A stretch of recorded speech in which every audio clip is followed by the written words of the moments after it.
नमस्कार दोस्तों, स्वागत है आप सभी का आपके अपने YouTube चैनल हिंदी एकेडमी में।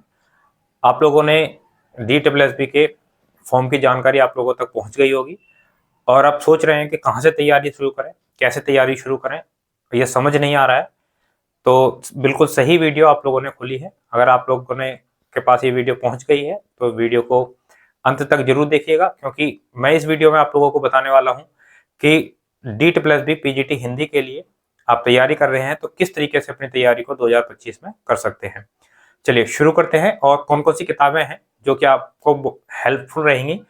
बहुत ज़्यादा किताबें मैं आप लोगों को नहीं बताने वाला हूँ, बस एक दो किताबें आपको बताऊंगा जिनको आप लोगों को पढ़ना है और उनको पढ़ करके आपकी तैयारी बेहतर हो पाएगी। चलिए शुरू करते हैं। सबसे पहले हम लोग बात करें जो हमारा टॉपिक है, इससे पहले हम जान लेते हैं कि हमारा जो एग्जाम है PGT हिंदी, उसके अंदर क्या क्या चीजें आने वाली हैं। हिंदी के अंदर क्या क्या चीजें आती हैं, तो सबसे पहला हिंदी साहित्य का इतिहास आप लोगों को पढ़ना है। दूसरा आपको पढ़ना है हिंदी व्याकरण, क्योंकि अगर टॉपिक नहीं पता है तो किताबें भी आप लोगों को सही से पता नहीं चलेंगी। उसके बाद हिंदी गद्य साहित्य पढ़ना है आप लोगों को।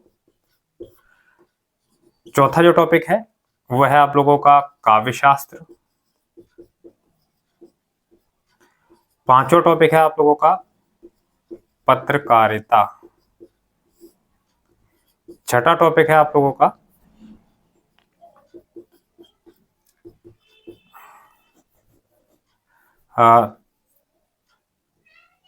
शिक्षण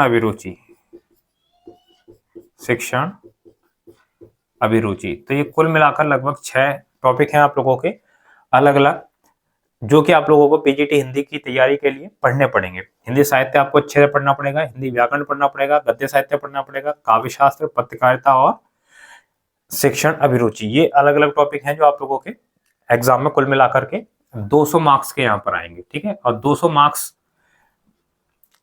को अगर आप अच्छे से तैयार करना चाहते हैं तो आप लोगों को पता होना चाहिए कि कौन सी बुक्स हम लोग लें जिससे ये सारे टॉपिक हम लोगों के अच्छे से कवर हो जाएंगे। चलिए बात करते हैं हम लोग बुक्स की। तो सबसे पहले अगर हम बात करें हिंदी साहित्य को पढ़ने के लिए, हिंदी साहित्य है, इसको पढ़ने के लिए हम लोगों को कौन सी बुक का इस्तेमाल करना पड़ेगा। हिंदी गद्य साहित्य है, इसको पढ़ने के लिए कौन सी बुक का हमें इस्तेमाल करना पड़ेगा। तो एक बेसिक बुक आप लोगों को पढ़नी है और उस बेसिक बुक को बहुत अच्छे से रीड करना है आप लोगों को, क्योंकि अगर आप लोगों ने वो बुक नहीं पढ़ी और जो बाजार से मार्केट से जो किताबें आती हैं उनको अगर आप पढ़ रहे हैं तो उनको पढ़ करके जान लीजिएगा कि आप लोगों का सिलेक्शन जो है बड़ा ही मुश्किल हो जाएगा। ठीक है, बेसिक बुक आप लोगों को हिंदी साहित्य और ये आपको पढ़नी पड़ेगी हिंदी साहित्य का इतिहास, और जो कि कौन सा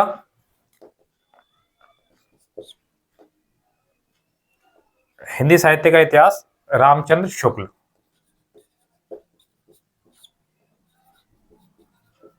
ठीक है, एक ये बेसिक बुक आप लोगों को पढ़नी है और थोड़ा सा पढ़ना चाहते हैं आप तो डॉक्टर नगेंद्र की पढ़ लीजिए।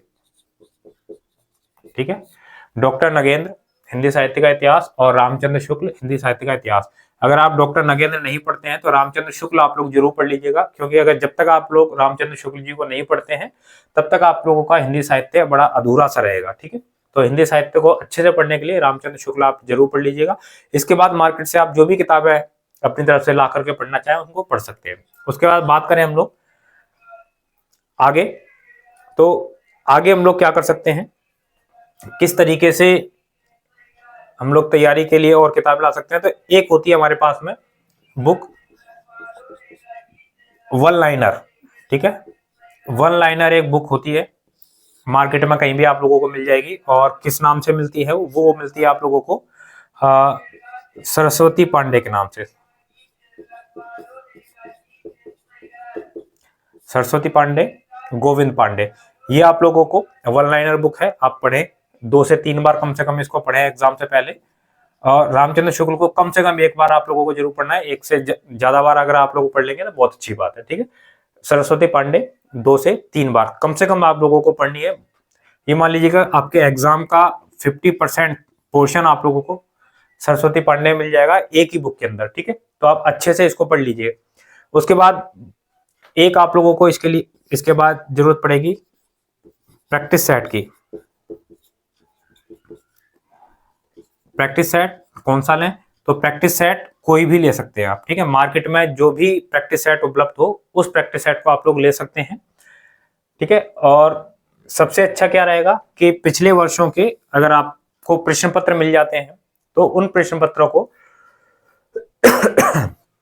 माफ कीजिएगा, तो उन प्रश्न पत्रों को आप लोग अच्छे से तैयार कर लीजिएगा।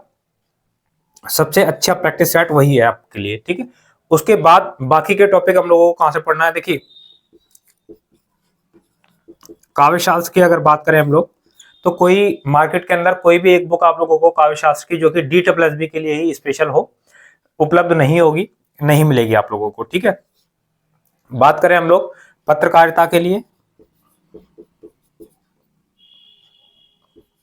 तो पत्रकारिता के लिए भी कोई भी ऐसी बुक आप लोगों को मार्केट में उपलब्ध नहीं है जो कि केवल और केवल DSSB के लिए आप लोगों के लिए उपलब्ध हो।